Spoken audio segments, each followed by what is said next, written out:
విశాఖలో భూ కబ్జాలపై పవన్ కళ్యాణ్ స్పందించారు అంటున్నారు అమర్నాథ్. సీఎం ముందే కలెక్టర్ల సమావేశంలో మాట్లాడారు అంటున్నారు ఆయన. విశాఖ కేంద్రంగా అరాచకాలు జరుగుతున్నాయి అంటున్నారు అమర్నాథ్. కానీ మొదటి 18 మాసాల్లోనే ప్రజలు మెచ్చుకోవట్లేదు, అవుట్పుట్ రావట్లేదు అనేటువంటి మాట నేరుగా ముఖ్యమంత్రే కలెక్టర్లతో, ఎస్పీలతో ప్రజలను ఉద్దేశిస్తూ మాట్లాడుతూ ఉన్నారంటే మీ ప్రభుత్వం మీద ఉన్నటువంటి వ్యతిరేకత, మీరు తీసుకున్నటువంటి నిర్ణయాల మీద ప్రజలు ఏ రకమైనటువంటి అభిప్రాయంతో ఉన్నారనేటువంటిది అర్థమవుతా ఉంది.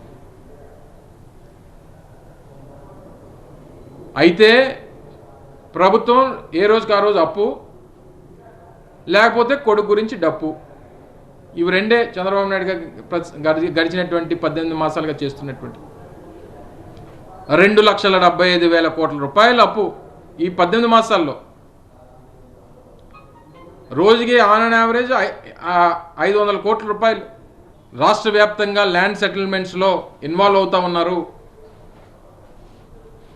ప్రజల్ని ఇబ్బంది పెడతా ఉన్నారనేటువంటి మాట డిప్యూటీ సీఎం గారు నిన్న కలెక్టర్స్ కాన్ఫరెన్స్, ఎస్పీస్ కాన్ఫరెన్స్లో చెప్పారు.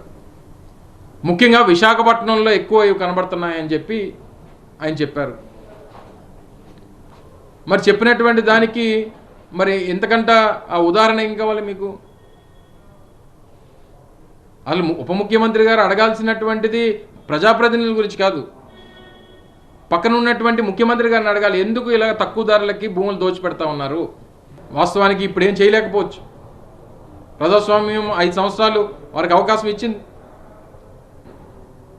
రేపు మళ్ళీ ఎన్నికలు వస్తాయి, స్థానిక సంస్థల ఎన్నికలు వస్తాయి, మళ్ళీ సాధారణ ఎన్నికలు, మళ్ళీ 3 ఏళ్ళలో మళ్ళీ ఎన్నికలు వస్తాయి. తప్పకుండా ప్రజలు వారు మీరు తీసుకున్నటువంటి నిర్ణయాల్ని ఇప్పటికే వ్యతిరేకిస్తున్నారనేటువంటి మాట మీరే చెప్పారు. ఆ వ్యతిరేకత ఏ స్థాయిలో ఉందనేటువంటిది మీకు అర్థమవుతా ఉంది.